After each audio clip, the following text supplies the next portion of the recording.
The students arrive at the city and start getting to know the locals and the streets. It's a lively place, and Haruka knows it's not the place for a loner. He thinks that now that he brought them there, maybe he can return to his forest, alone. The class rep struggles to keep the girls in line, but it's too much for her. She asks Haruka for help, but he's relaxing with a drink. Seeing his refusal, the class rep blows her whistle, and immediately, the rest of the girls form up. She's trained them well. The rep tells them the plan. First, they'll head to the Adventurers Guild, sell everything they've collected, then register, and finally, they'll sleep at an inn. She's also planning to try to gather information about the geeks. This angers the blonde, who thinks the rep is taking the search too lightly. Haruka steps in and assures her that's not the case. They arrive at the guild, where the members look dangerous and grim as they eye the newcomers. A warrior calls out to Haruka, telling him that the guild leader wants to see him. Haruka agrees, and while he talks to the leader, he asks the rep to handle the registration. Upon entering the office, Haruka is met by a very strong and intimidating man. The leader approaches and thanks him for saving Ofter and his group. It seems they just wanted to meet him and recognize his bravery. Afterwards, Haruka finds the window for selling magic crystals. He walks over to sell what he has. The girl at the counter takes them,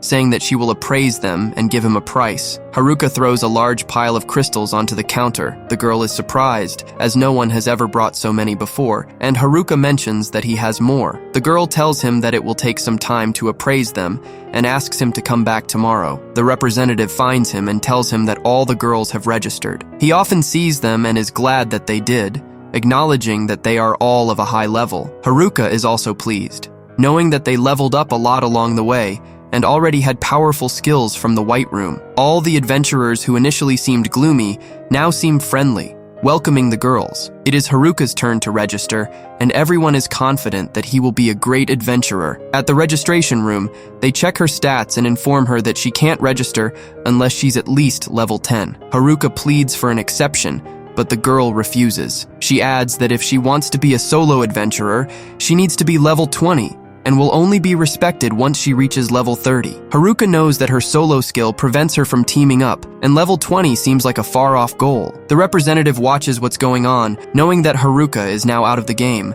so it's her responsibility to guide all of her companions safely to a shelter. Together, they walk to an inn. The guild helped make the arrangements, and they finally arrive. It's an inn with several rooms that have a romantic atmosphere. A cheerful girl welcomes them. Haruka can't believe that the representative brought them to a love hotel, but the representative replies that she didn't plan it this way. They all go to their rooms to sleep. Inside, the rooms seem much more discreet than outside. All the girls are sleeping peacefully, and Haruka lays down on her bed, admitting that it is very comfortable but that she misses her home in the forest. The blonde girl can't sleep either, wondering where Oda and the rest of the geeks are. The next morning, everyone goes to have breakfast. The representative announces that she is investigated, and it seems that this town is very safe and has many shops. All the girls get excited about that. Haruka does too, knowing that she has nothing to worry about now, and that once she redeems her crystals, she will return home. At the guild, the seller gives Haruka a large bag of money, telling him it's all they have and begging him to please accept it. Haruka replies that he doesn't plan on robbing them. The guild leader interrupts the conversation and says that they still haven't finished evaluating the loot Haruka brought and that they don't have enough funds to pay him. However, he offers to pay him in installments. Haruka gladly accepts. The girls at the counter are relieved to hear this. Haruka receives his first payment of 8 million ere. Haruka knows that the currency is equivalent to his homeland's, which means he's now a millionaire. The girl at the counter explains that the payment for the crystals depends on the type of creature they come from. Haruka brought F-rank crystals, the lowest there are, but he brought enough to earn that amount. He was also paid for eliminating the green wolves. Haruka thinks that with this money, he can make a few purchases before heading back to the forest. All the girls are excited about the idea of shopping. Often offers to take them to a place he knows they'll like. Haruka thinks he wants to take him to meet girls, and the rep tells him to stop thinking about nonsense. Haruka follows, almost hypnotized, but he's actually taken to an armory. Disappointed, Haruka asks what's so special about this place. Often responds that it specializes in gear for people with abilities like his. Haruka thinks it's a polite way of belittling him. Often insists that they sell quality weapons, even if they don't look like it, and assures him the seller is a good guy, even though he doesn't look it. Haruka begins inspecting the merchandise. Haruka finds several items that catch his eye but doesn't know which one to buy. Then, he sees a necklace with purple pearls. It says it adjusts to 7. Haruka remembers that since his valuation ability reached level 5, his villager set shows the same. Haruka asks the vendor what that means, and the man replies that it refers to the combination of items. With it, he could combine up to 7 items and use all their effects simultaneously. Haruka knows this is very useful, and also that his villager outfit can do the same. This means he can add a lot of effects to his gear, so he's decided to buy a bunch of items. Just then, the rep arrives, blowing her whistle, scolding him for not returning at the scheduled time. Haruka waits longer, wanting to get a mistletoe vine, but something activates, and the mistletoe falls into the item box, combining everything. The seller is furious over his carelessness and wants to charge him for everything that was combined,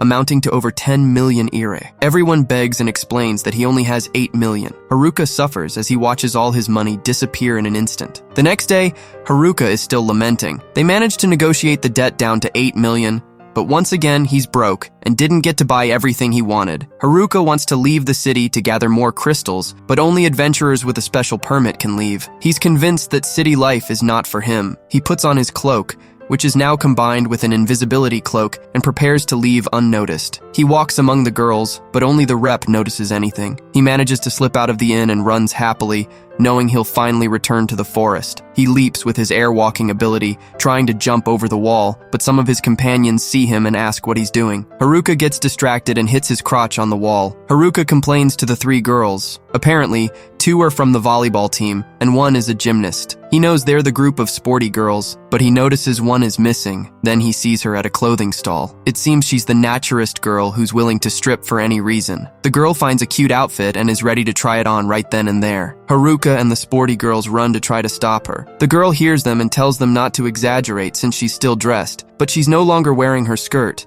and her shirt is unbuttoned. The girl is a bit saddened that she couldn't try on the new clothes. Haruka realizes he may have overreacted and assures her that what she chose is very cute and will look great on her. This cheers up the naturist girl. Haruka realizes his first escape plan failed. The next day, the girls prepare for their first mission. Haruka asks if he can go, but the annoyed rep forbids him for attempting to escape the day before. Haruka resigns himself to waiting for them to return, but in reality, he's going to carry out his second escape plan. He uses his invisibility cloak again, walks to the exit, slips past the guard effortlessly, and finally manages to leave the city. He runs towards his forest, passing through a ruined village. Haruka knows it wasn't destroyed when they arrived, but doesn't give it much thought. He keeps running and thinks he might have heard the geeks, but only sees a group of goblins. He refuses to stop and investigate. Then, he encounters some thieves robbing a carriage, with a girl's frightened voice coming from inside. Haruka knows this is very Isekai, and can't ignore it. He makes his staff appear, but his desire to return to the forest is stronger. As he's about to continue on his way, one of the thieves attacks him, not wanting to leave any witnesses. Annoyed, Haruka uses his fire magic and attacks them with a large flame burst. He just wants to go back to his forest to be alone. Haruka likes what his wooden staff has become. Now it's much more useful and powerful. He assumes it's because it combined with a fire wand thanks to the mistletoe. The thieves get up, ready to continue the fight. Haruka tries to dissuade them, but it's useless. The thieves attack him. Haruka knocks out 2 of them with some electric attacks. The last one is surprised and assumes that Haruka has some kind of magical job. Embarrassed, the boy tells him that he actually doesn't have any job. The thieves are shocked and check his stats, realizing that he's only level 9. They decide to attack him using their weapon skills, something only level 20s can do. Now, Haruka thinks he might be in trouble. They start attacking Haruka with strange abilities, but Haruka easily dodges them. The thieves keep attacking repeatedly, shouting with all their might. Haruka keeps dodging,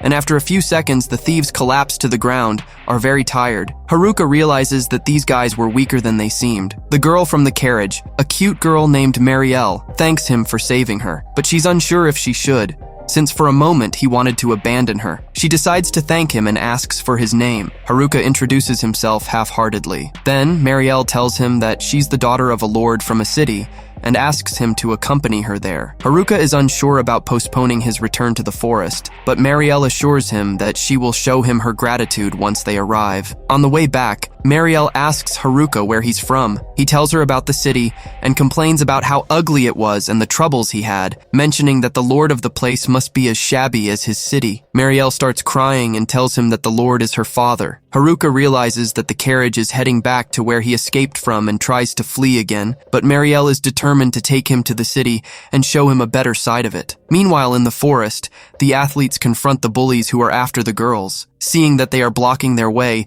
the bully attacks, but someone gets ahead of him and strikes him from behind. If you've reached this point in the video, don't forget to leave the word Exquisito in the comments. Thank you very much, and see you in the next video.